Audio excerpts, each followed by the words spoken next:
Good morning, Chef. How are you doing today? I'm good. It's early out here in California, but I'm happy to be here. Yeah, but this is when you can step outside in California and you usually have clean air and you can see the lemons on the trees and everything like that. Yes, I have a huge organic garden, so I literally go outside and see my lemon trees. Don't you love the scent of a garden like that? Because I'm from the state of Montana where we gardens are just an everyday part of our process. And it's like to go out Yeah. there and have a moment of solitude is just magical. Listen, I have three kids. So for me, when I'm out of bed early in the morning and I can walk out there and smell, I love the smell of wet dirt.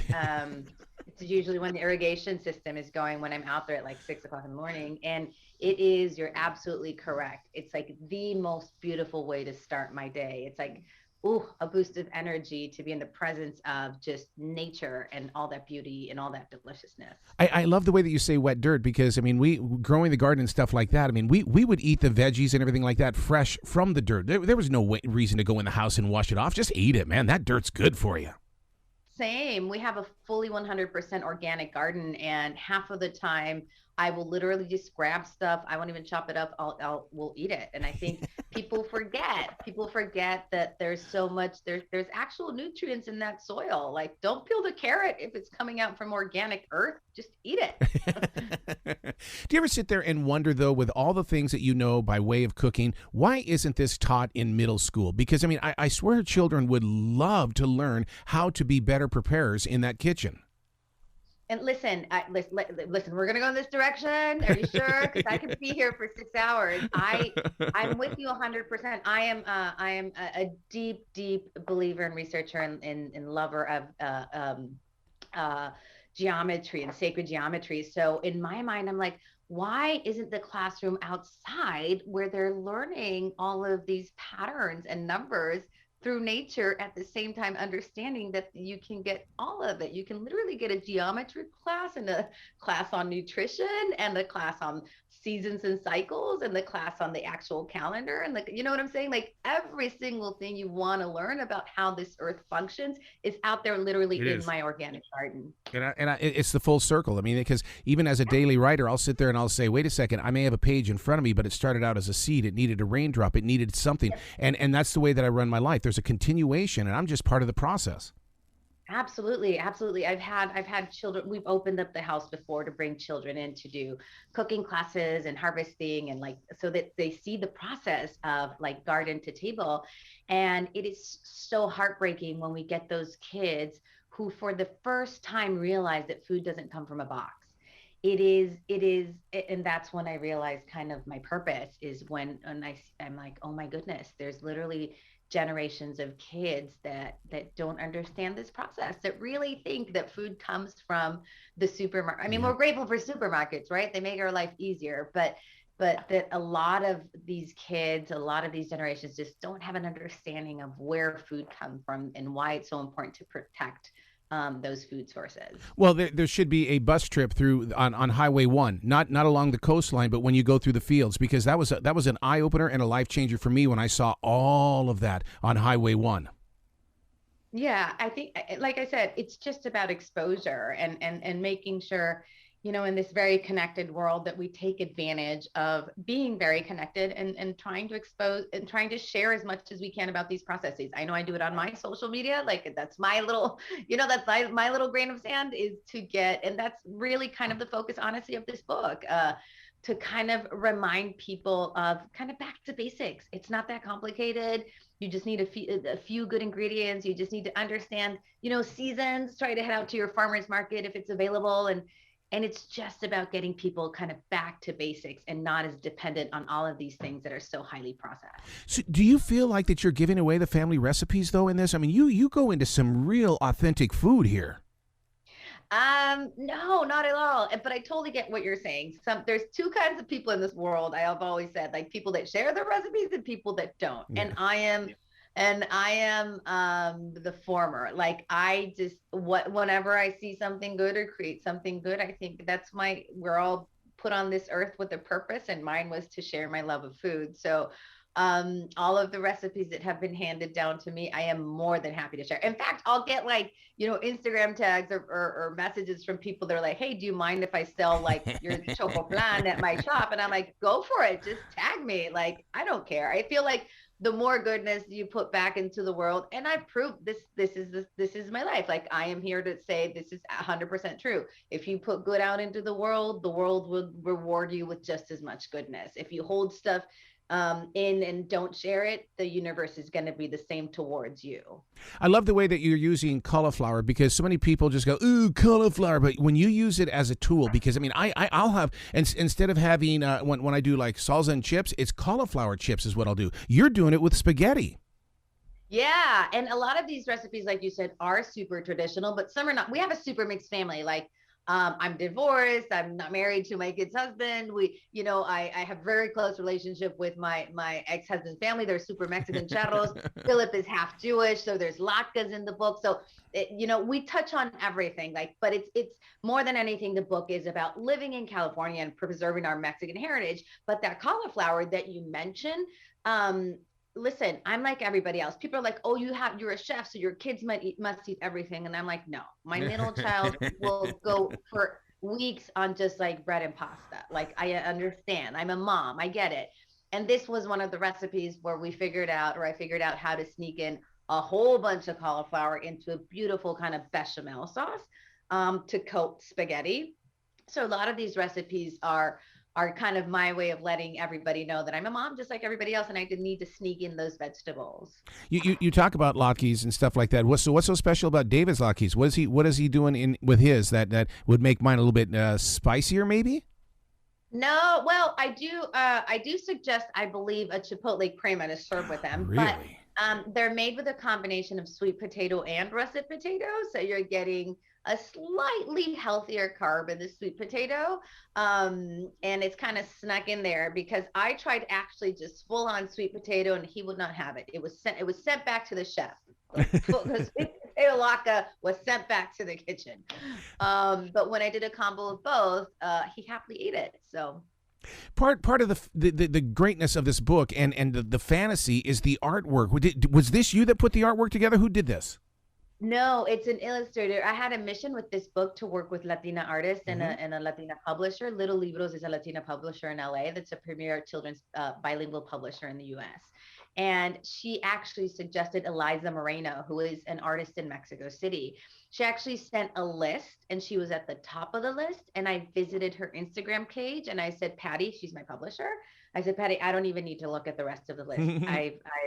I immediately, when I went to her Instagram page, I saw, because the whole book is my entire family and our home in Chula Vista illustrated, from the garden, my kids, my dog. I have a plate wall, a new kitchen, everything is illustrated in the book. And the moment I saw her Instagram, I was able to immediately visualize this whole life that we have here in Chula Vista illustrated by her. So I was like, oh, it's her. This is it.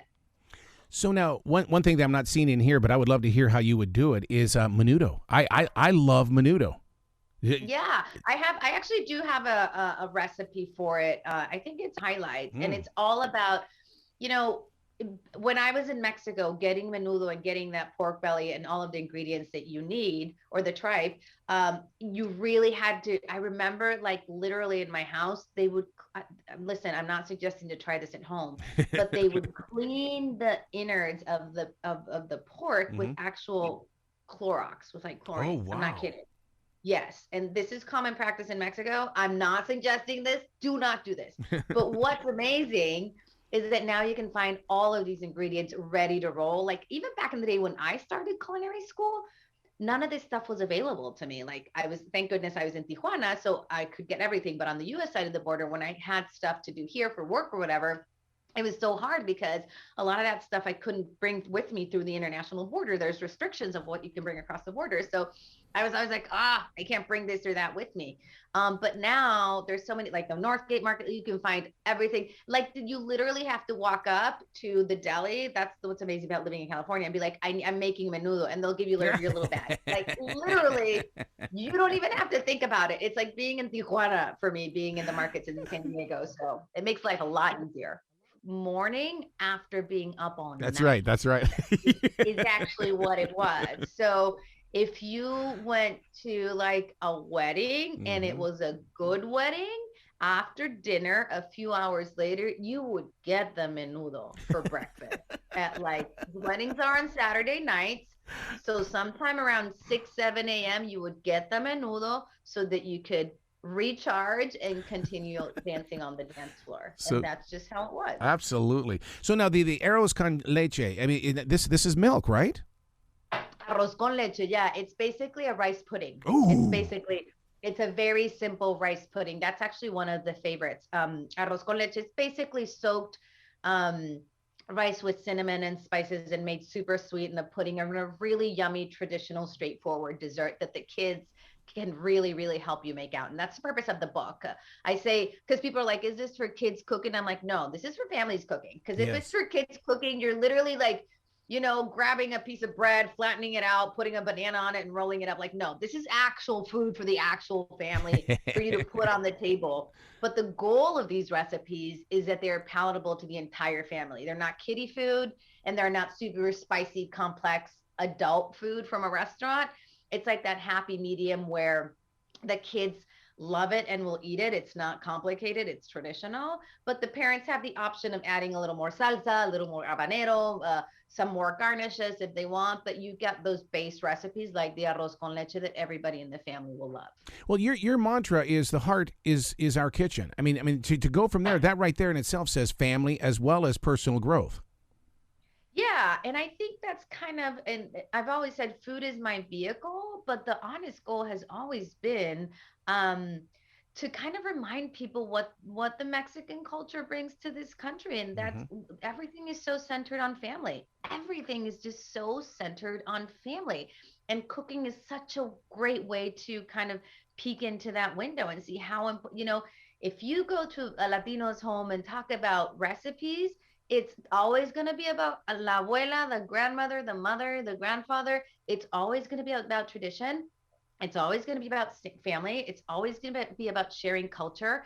And that's why it's so important to me. Like I said, it's food, but at the same time, it's kind of a reminder of everything else that we bring to this great country. So true on that because my son-in-law is his family is rooted from Mexico and stuff like that, and his tradition is that dinner begins with creating dinner together. So and it starts with conversation. It's family time, and it goes on even after we've shared dinner. You've got to continue. So it is all about togetherness, and that's what I feel inside this book. Thank you. Oh, it means so much to me that you say that. Like, and I think that's actually one of the things. It's crazy to say you miss anything about pandemic, but I actually do miss Yep. that because the world just completely, it didn't slow down. It came to a stop.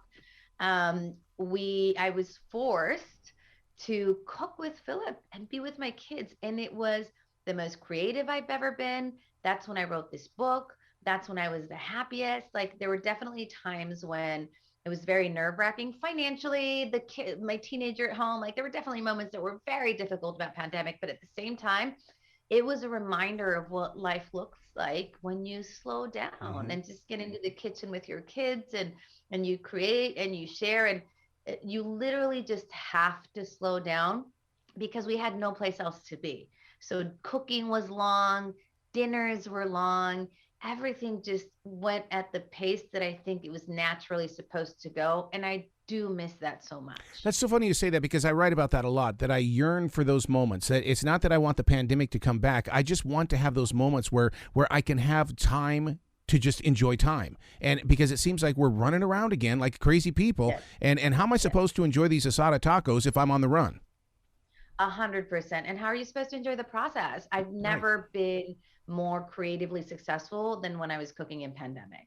And now I'm back to that. If I showed you my schedule this week, my friend, and next week, which will tour, you would be like, "What are you doing to yourself? You are insane." And that's kind of how it feels. And we do this to ourselves. And I think that's just what these our jobs require in this world that we live in. But I'm not gonna lie, like people say like, would you do all this for free? And I'm like, no, I want to win the lottery and just cook That's all day. right. I've been doing I don't want Yeah, I just want to like cook all day. Can I do that in my kitchen? So true. I was reading up on this, and that what's happened is a lot of us have become job hoarders because of that 2-year period. We feel like that we have to catch up, and so we're making our lives so busy. I mean, look at your Google Calendar, and so we've got to train ourselves to not be a job hoarder. Get into the kitchen, get back to enjoying life again, and that's what this book does. Yeah, and that's why it was so important for it to come out, and I've been talking about it constantly in the web. It's just about like get in there with your family, take the time. We went through this whole get everything done for dinner in 30 minutes, and that's like I said, that's what the universe requires of us because the world moves so fast and we're so busy. But if you're fortunate enough, if you're privileged enough to be able to give yourself the time to go into the kitchen for an hour with your kids and create dinner and set a table and sit your butt down and have a conversation, like that's better than, I dare to say, any kind of therapy. Like I know it is for me, the joy and the satisfaction and the nourishment that it gives me and I know all moms feel this, like when all your kids sit at the dinner table and actually finish their plate of food, to me as a mom, I just feel like I won like the Olympic gold medal. Like that, and it doesn't happen every day of the week. It truly doesn't. We're so busy. We're on different schedules.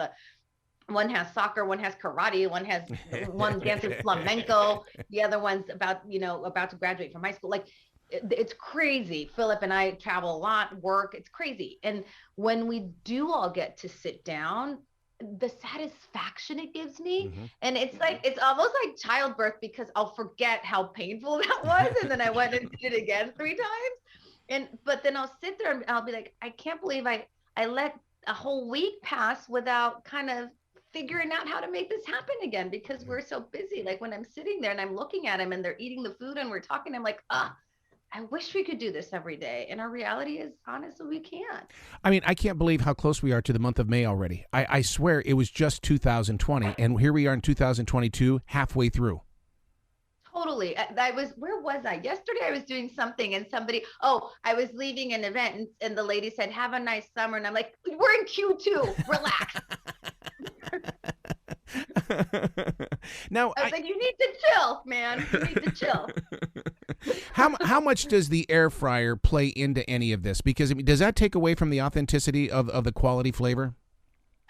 No, it doesn't. I don't know if I have air fryer recipes in there. Maybe I have 1 or 2. I have one, but as a goal in the book and my Zoom class, I do Zoom online classes for like 1,500 people at a time. Nice. It's insane.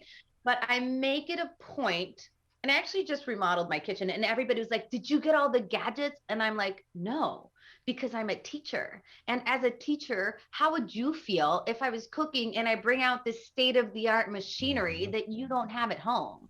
So my goal and purpose has always been to, even though I have, obviously this is my job, so I have more experience with ingredients and processes or whatever, but my goal has always been to cook like you. I have a normal kitchen with normal equipment. When people tell me, what's your favorite piece of equipment in the kitchen? And I'm like, a 10-inch chef knife. Like I don't do gadgets. I'm super picky about kitchen real estate. Those countertops are like, unless you are the next gift from like coming of the savior, you know what I'm saying? Like you're not coming in my kitchen. Like boards and knives, that's all that you'll find in there. So I did have a very deep, intense air fryer phase. So there might be a couple recipes in there, but no, there's no issue. I mean, I understand the need to create sometimes healthier versions of some of our traditional recipes, but I'm glad you brought that up because this book is also a reminder that home cooked real Mexican food is actually super healthy. Yeah. There's a couple things that are definitely fried, like flautas, taquitos, and every once in a while, that's fine. I have no issues with my kids eating fried taquitos with, cooked, beautiful organic chicken and shredded lettuce and tomatoes and chiles that are packed with antioxidants. Like I'm cool with them eating that fried flauta, maybe a couple times a week. But true Mexican food, especially where I came from Tijuana, from the Baja area, it's like super fresh. It's ocean to table. It's fresh ingredients. A lot of it is from the earth. A lot of it, like I said, from the ocean. So if you stick to tradition, you actually get healthy food. But I understand that the air fryer For some people that are like, oh, I just really want to have, like I said, those flautas, but I don't want to fry them, use the air fryer. I love it. You got to come back to the show anytime in the future. The door is always going to be open for you. Thank you, my friend. It was such a pleasure. I love talking about, even if it was very briefly, about sacred geometry with you. I love it. Be brilliant today, okay? Thank you. You too, my friend.